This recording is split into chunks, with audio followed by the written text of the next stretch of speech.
Good morning. I'm gonna leave the sunglasses on, it's already bright. We are out here at beautiful Guntersville Lake. We have got Cedar City stop number 3 next weekend. I'm out here the Saturday before trying to pre-fish. Gonna have tough conditions. We had a ton of rain this last week.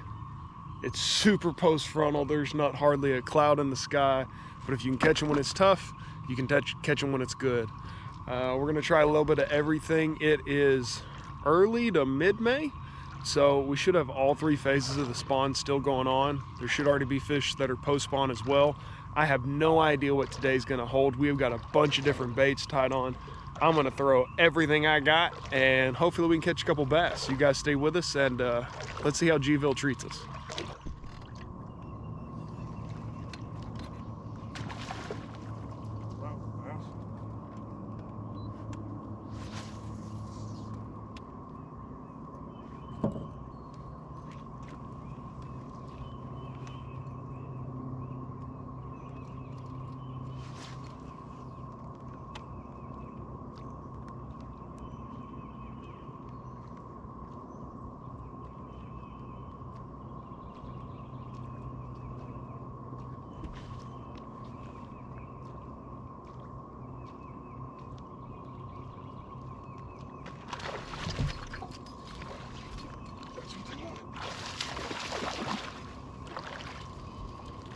Alright, we made ourselves a quick switch. Went from the regular frog, started there at the end of those lily pads. Look at that. Went to a little popping frog. Came right out of that grass and ate it. That's a keeper. Keeper number 1. Keeper number 1. Alright. See how many fish are in here. What do you think that died?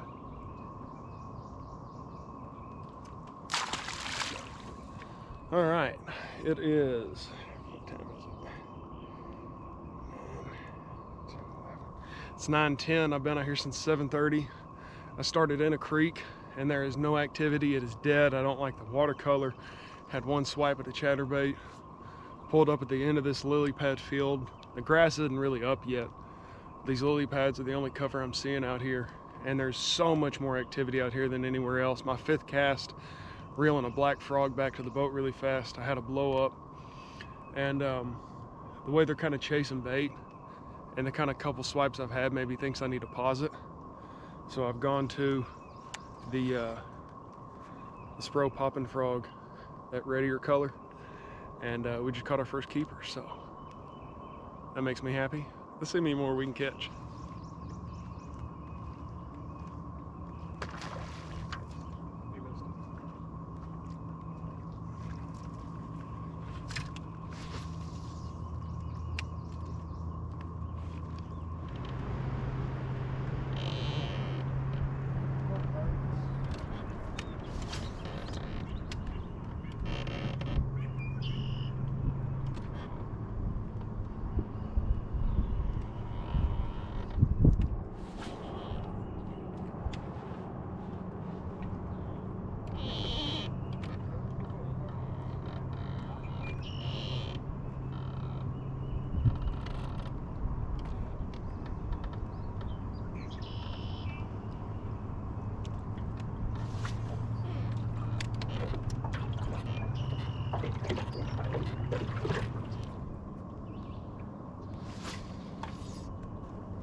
Sir, they'll eat top water today.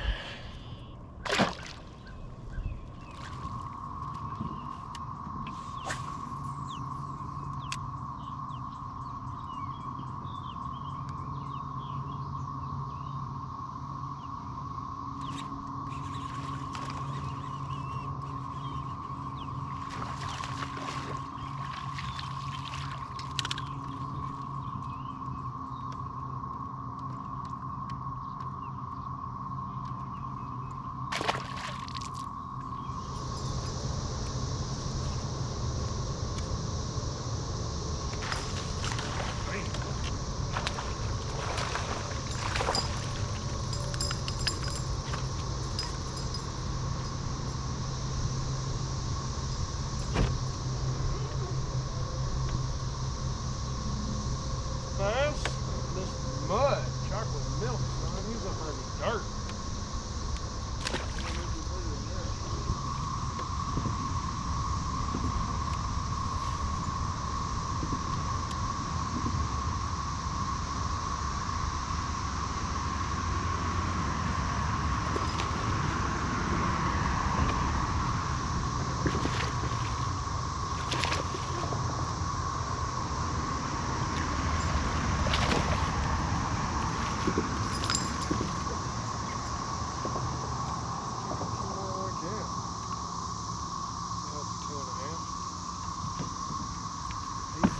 Stopped it. The spinnerbait is down his freaking throat, son. That was awesome.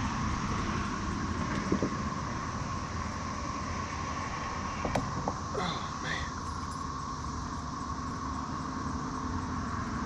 Alright. Finally found us a keeper. It's keeper number 2.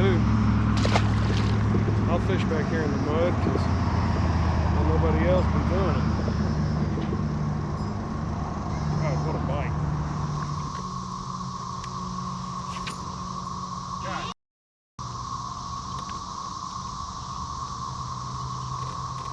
Pre-fishing on Guntersville Lake.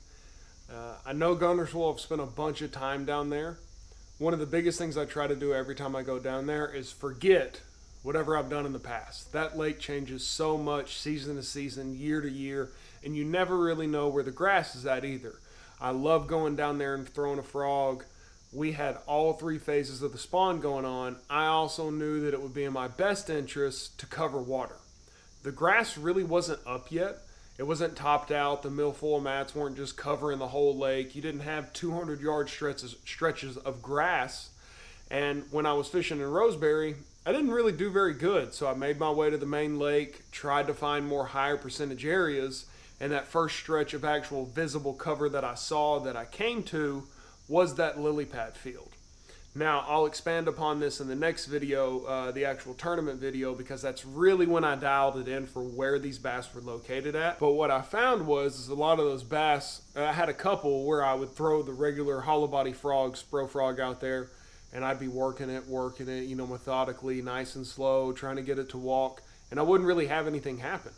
But then I'd be burning it and reeling it back to the boat, and I'd get a blow up, right? Now they would miss it, but I still got some activity, I got some action. So it got me thinking, maybe I need to be fishing a little more aggressively.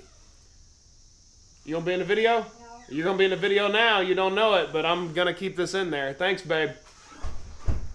My wife just got home from the grocery store.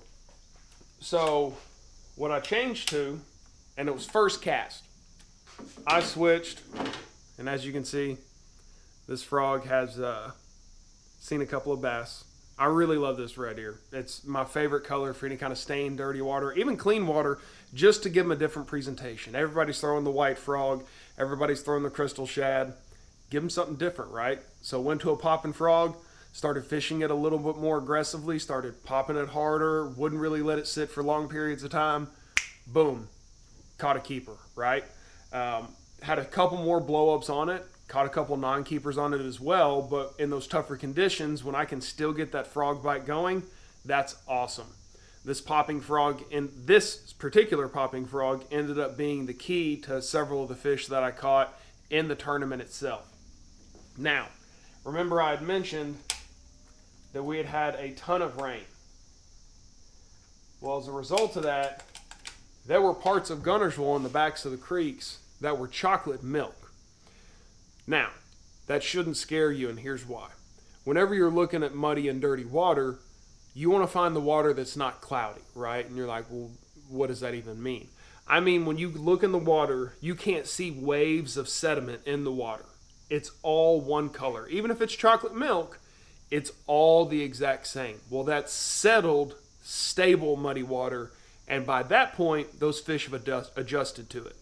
It's just like if I kick a bunch of dust up in the air, you're going to move away from that place until the dust resettles, right? Then you're going to come back around. It's the same thing for the bass. Well, hands down, my favorite dirty water spinnerbait, it's my go-to muddy water, dirty water, stained, whatever, is going to be this Stan Sloan long arm aggravator. This This is a 3/8. He's got them in a 5/8 as well, and I want to say a 1/4. This longer blade on this one, that Colorado's giving it some little bit of thump, but this big gold blade right here, the way this thing kicks when you reel it is like thumping a night blade in the middle of the day, and it is awesome. I usually pair it with a 4-inch or a 5.5-inch spunk shad in like white. I want a nice, good contrast, right? Also, this bigger trailer is going to allow me to fish it higher in the water column, so I'm not bogging down in that grass that I can't see in that dirtier water, and it's allowing me to fish higher in the water column and then be more effective with the bait while also covering more water. I love this spinnerbait. Side note, little caveat, Tackle Warehouse is great. Got no issues with them. One thing I do like to do as well is actually order direct from the manufacturer, right? I don't know if she wants to be in this video or not. She keeps opening the door. I guess she doesn't hear me talking. One thing I like to do is actually order from Zorro Baits. So Stan Sloan, Zorro Baits. I'll go directly to the website and order it directly from them there. Ordering from Tackle Warehouse is great. I'm sure that the lure manufacturers get a cut. But anytime you can buy direct, I recommend doing that. It's just a personal preference thing. You'll be able to find lure colors and patterns and designs that you wouldn't normally be able to find if you just went to Tackle Warehouse. You can actually get this spinnerbait in different sizes and in different blade combinations based off whatever you want. They have it where you can adjust everything from the blade color to the blade type to the skirt type to the head type. Whatever you want, they can make exactly what you need. So highly recommend you go directly to any lure manufacturer, especially someone like that with spinnerbaits. That way you can get designed exactly what it is you think you need for your water and your conditions. Oh, biggest thing for this spinnerbait. I don't like throwing it on anything less than like a 7-to-1-to-1 or a 7-3-to-1. Some guys like the 6.5s or the 6.8s. I've thrown it on a 6-to-1-to-1. That is too slow. You cannot get this blade thumping like you want. When this blade is thumping the way it should be, your rod tip will be shaking. It'll be thump, thump, thump, thump, thump, thump, thump. And that's exactly what you want. It is aggressive. It draws out bites. You can catch them on this all day long. You can throw this in the summer. You can upsize to a 5/8. This is going to end up probably being one of my staple baits when we go to Old Hickory in the middle of July. So, dirty water, nice big long arm aggravator spinnerbait. It sits back from the actual hook itself. That hook point's right here. Your blade's the whole way back here. So when they come to slap at the blade, they're going to end up getting that hook. Even though it's a smaller hook point, I have a tremendous hookup ratio with this lure. Hands down, my favorite spinnerbait. Caught a couple little small keepers, or not keepers, caught a couple little small fish on the 6 cents swim jig with a Egg Zone adrenaline crawl trailer. Put some, little bit of spike it on those tips, imitates a nice little bluegill, right? I also trim my skirt down. That way it's not as a big and a bulky presentation, and then I'm able to cover more water quickly while not having an overly aggressive bait, right? You can catch big fish on this, you can catch small fish, you can catch any fish. If they're in the area, you can at least get slapped at, get a bite, try to figure out what's going on. That was kind of the 1, 2, 3 punch that I had going. So, with that being said, I hope you guys enjoy the video. The actual Guntersville Lake video is going to be better. I'm going to catch more fish. I've spent a lot of time just moving around pre-fishing. If I had fish located, I would just go on to something else. There were boats around.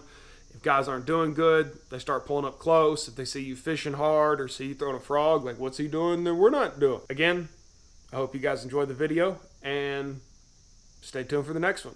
The actual Guntersville tournament will be coming up next week.